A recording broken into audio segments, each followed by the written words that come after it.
this curriculum, this center, this service area, I had to do a lot of research. And honestly, most of the research on like why we need this was not that hard, but convincing people and putting together a proposal was the bulk of the work.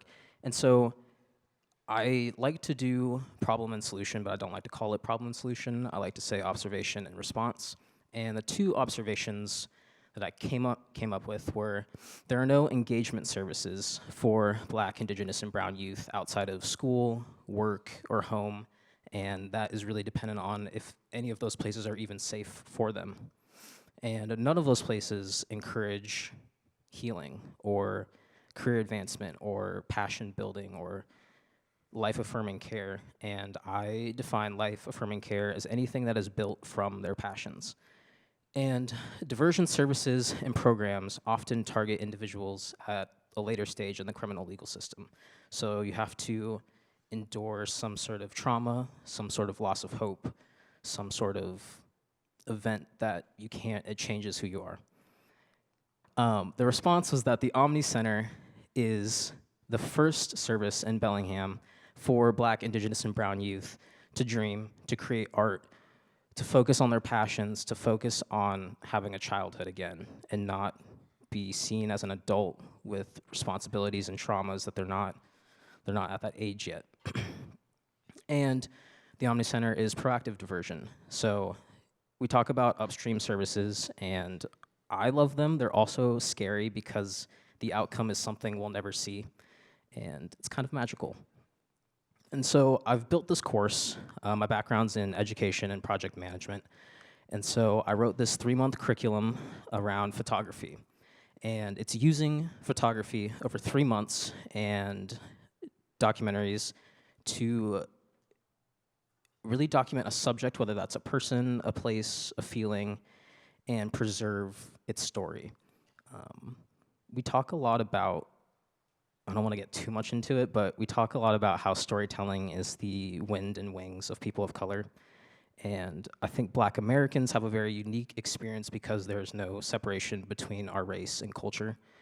And so when we talk about storytelling in this course, it is really the ceremony of observing, researching, and holding Blackness, and looking at being Black as a proverb. And so in these 3 months, youth will photograph a subject of their choosing, and then they will present a gallery show. And it's really a time to connect with the community and share these stories that they have collected and preserved with their friends, family, and peers. And the awesome thing is that they will be compensated $3,000 after the completion of the course. I will be writing letters of recommendation, and I'll be a reference for any project moving forward. And this is just my little section. I never went to college. This is all built off of alternative education. So I'm a firm believer in the best way of learning is just to go out and do it and build your own path. And this leads me into my next section. How many were here yesterday for the film during lunch? Oh, awesome.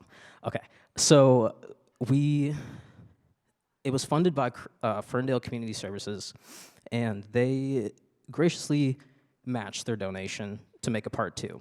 And yesterday's film had a team of like 10, 12 people, and I said, that's awesome, but I need to do something that is more intimate and to the point. And so I took the money and I said, I'm gonna buy all the camera gear, I'm gonna do it myself, I'm gonna film it, write it, edit it, color grade, write the music, and really make sure these stories are told well. And so this is part 2 of the Juneteenth film. Thank you.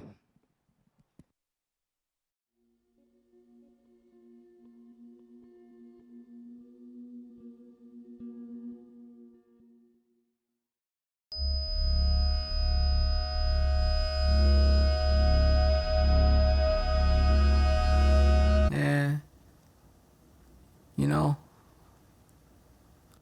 I'm gonna tell a joke right before I die.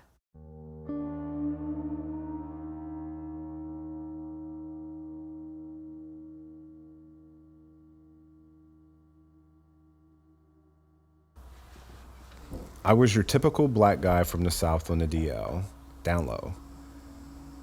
I would have to change up my mannerisms just to make sure that I wasn't perceived as gay. I was just, it was just one of the guys. I was playing the part. Everything was built off of this false, this false way of existing.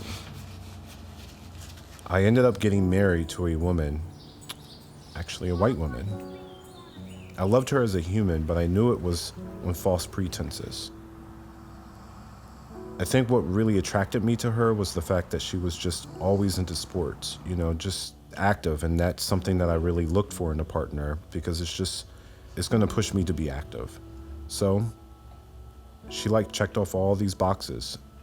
It wasn't about connection anymore. It was about trading services.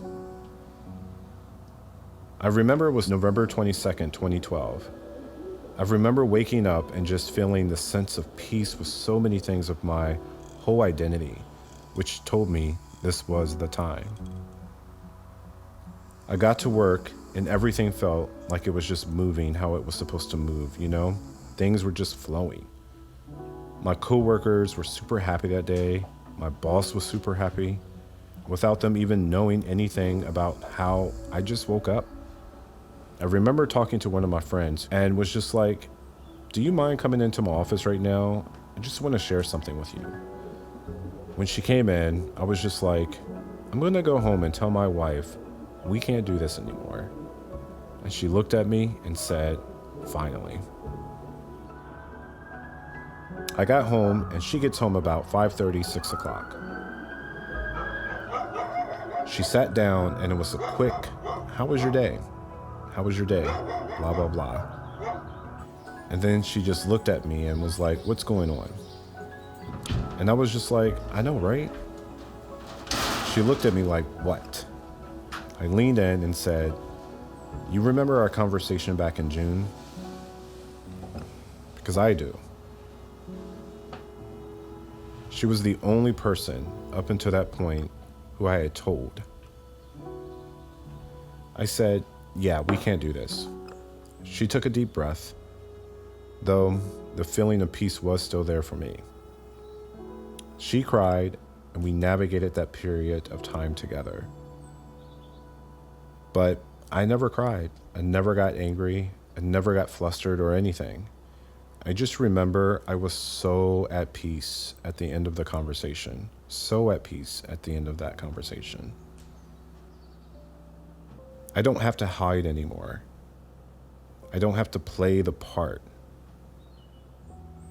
I experienced this type of liberation when I decided to acknowledge and accept who I truly am.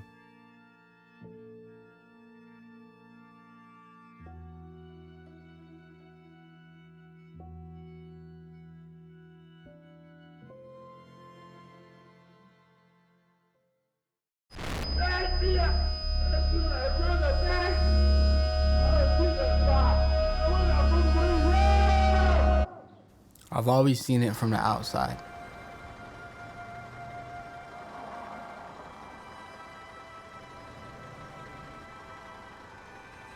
Some of what I saw, I took in, and I probably shouldn't have.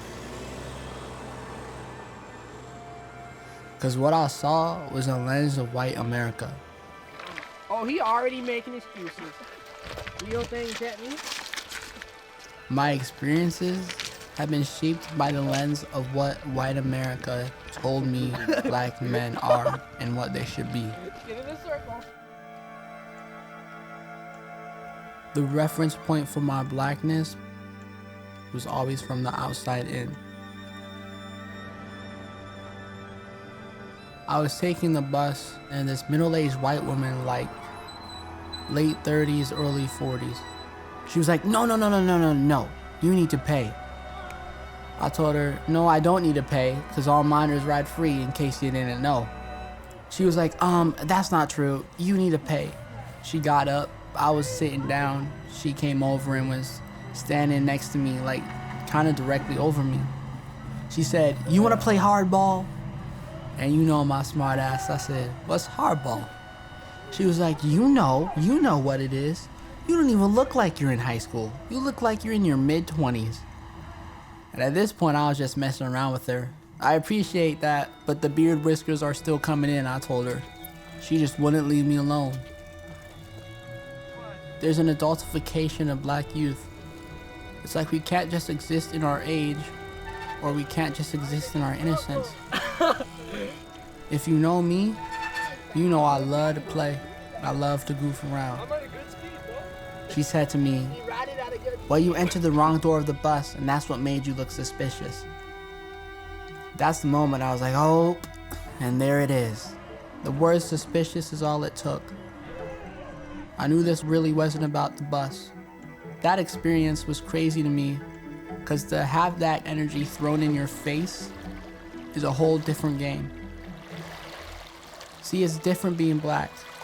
We have to be aware of how we have fun, who we have fun with, and when to have fun.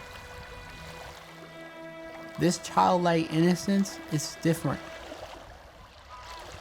And, you know, I'm gonna tell a joke right before I die. I'm just a kid staring in the mirror, laughing at my own jokes just to make myself feel better. I'm just a kid looking for a future. Why should I be afraid?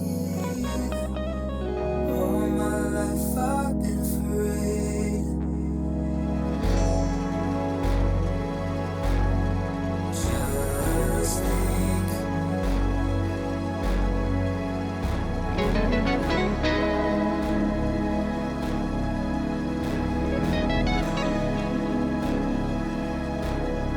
Just think.